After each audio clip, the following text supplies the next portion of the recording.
আলহামদুলিল্লাহ ওয়াকাফা ওয়াসালামুন আলা ইবাদিহিল্লাযিনা ইসতাফা মা বা'দ।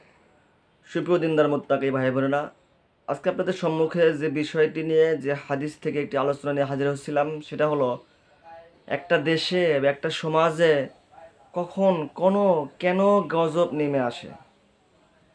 আজকাল তো আমাদের সমাজে অনেক ধরনের গজব নেমে আসতেছে, কিন্তু আমরা সেটা বুঝি না। ধরুন একটা এলাকায় অনেক দিন যাবৎ কোনো বৃষ্টি হচ্ছে না, হয়তো আমরা মনে করছি বৃষ্টি হচ্ছে না, বাস হচ্ছে না, কিন্তু এটা কিন্তু আসলে আল্লাহ রাব্বুল আলামিনের একটা গজব যে বৃষ্টি হচ্ছে না।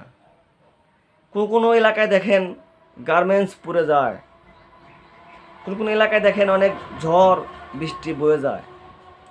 আমরা মনে করি যে গার্মেন্টস পুড়ে গেল গেল, আজকে ঝড় হলো হলো, আল্লাহ রাব্বুল আলামিনের হুকুম হয়েছিল হয়ে গেল। কিন্তু এটা যে আসলে আমাদেরই পাপের ফল, এটা যে আসলে এক প্রকার গজব, আমরা এটা বুঝি না যেটা গজব। তো আমরা যে বিষয়টি নিয়ে আজকে আপনাদের সম্মুখে হাজির হয়েছিলাম, জানাতে চেয়েছিলাম, সেটি হলো 5টি কারণে 5টি পাপের ফলে যে কোনো অঞ্চলে গজব নেমে আসে। দেখুন আমরা আমাদের সেই এলাকায় সে পাপগুলো হচ্ছে কিনা। তার ভিতরে 1 নম্বরে যে পাপের কথা বলা হয়েছে সেটা হলো যে অঞ্চলে, যে এলাকায় প্রকাশ্যে অশ্লীলতা বৃদ্ধি পায়, প্রকাশ্যে আপনি অশ্লীলতা করতেছেন, প্রকাশ্যে পাপ কাজ করতেছেন, এরকম অঞ্চলে আল্লাহ রাব্বুল আলামিনের গজব নেমে আসে।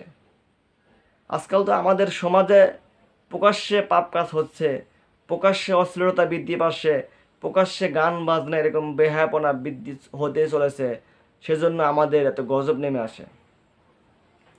দ্বিতীয় নাম্বার যে পাপের কথা বলা হয়েছে, যে গুনাহের কথা বলা হয়েছে, সেটা হলো ওজনে কম দেয় যে মানুষেরা, যে অঞ্চলে মানুষ ওজনে কম দেয়। তো আমাদের এলাকায় তো নাই নাকি, হয়তো না থাকতে পারে, না থাকাটাই ভালো।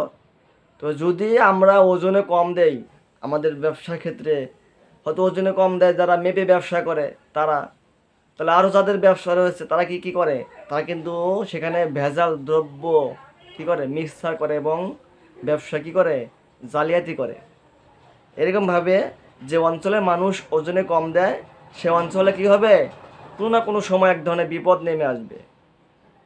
হতে পারে সেই বিপদটা কি, হতে পারে সে অঞ্চলে দেখেন আজকাল নির্বাচন হয়, হতে পারে সেই এলাকার নির্বাচনে একটা অযোগ্য প্রার্থী কিন্তু সেখানে জয়ী হবে, অযোগ্য প্রার্থী জয়ী হয়ে সে কতগুলো বছর সেটা শাসক করবে।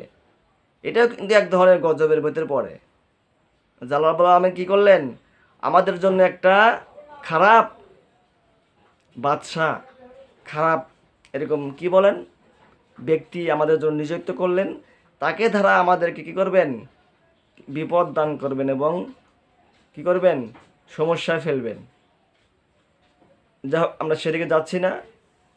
3 নাম্বার যে ব্যক্তির কথা বলা হয়েছে, যে পাপের কথা বলা হয়েছে, সেটি হলো যে অঞ্চলের মানুষেরা জাকাত প্রদানে অনীহা করে, ঠিকমতো জাকাত দেয় না, জাকাত প্রদানে কি করে অনেক কঠোরতা অবলম্বন করে, জাকাত দিতেই চায় না, সেই এলাকায় সেই অঞ্চলে আল্লাহ রাব্বুল আলামিনের গজব নেমে আসে।